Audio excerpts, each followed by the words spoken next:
24 ঘন্টার ব্যবধানে আবারও নিজেদের মধ্যে গোলাগুলি করে 2 বিএসএফ জওয়ান নিহতের ঘটনা ঘটল ভারতে। সোমবার পশ্চিমবঙ্গের মুর্শিদাবাদ জেলার কাকমারি ক্যাম্পে এই ঘটনা ঘটে। টলঙ্গিতে ভারত বাংলাদেশ সীমান্তে উত্তেজনা, বাংলাদেশের সীমান্তরক্ষী বাহিনী বিজেপির গুলিতে বিএসএফ হেড কনস্টেবলের মৃত্যুর অভিযোগ, আহত আরও এক বিএসএফ জওয়ান। এবার সীমান্ত উত্তেজনার মধ্যেই বর্ডার গার্ড বাংলাদেশ বিজিবির গুলিতে বিএসএফ এর 4 সেনা নিহত হয়। মঙ্গলবার বিএসএফ এর সৈন্যরা শূন্যরেখা অতিক্রম করলে বিজিবি তাদের ওয়ার্নিং হিসেবে 3 রাউন্ড ফাঁকা গুলি করে, কিন্তু বিএসএফ এর সেনারা ফাঁকা গুলি শুনেও তারা স্থান ত্যাগ করেনি।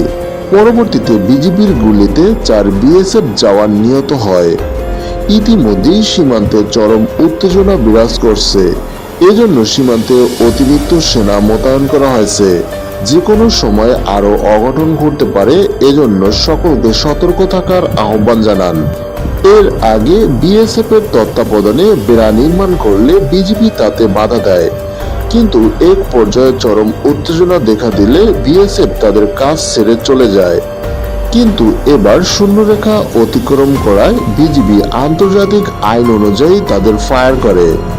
এদিকে অন্তর্বর্তীকালীন সরকার প্রধান ইউনূস বলেন, বাংলাদেশের মাটিকে যে কোনো মূল্যে রক্ষা করতে বিজিবি সৈন্যরা প্রস্তুত, এজন্য জনগণকে আরো সতর্ক সাথে এগুলো মোকাবেলা করার আহ্বান জানান।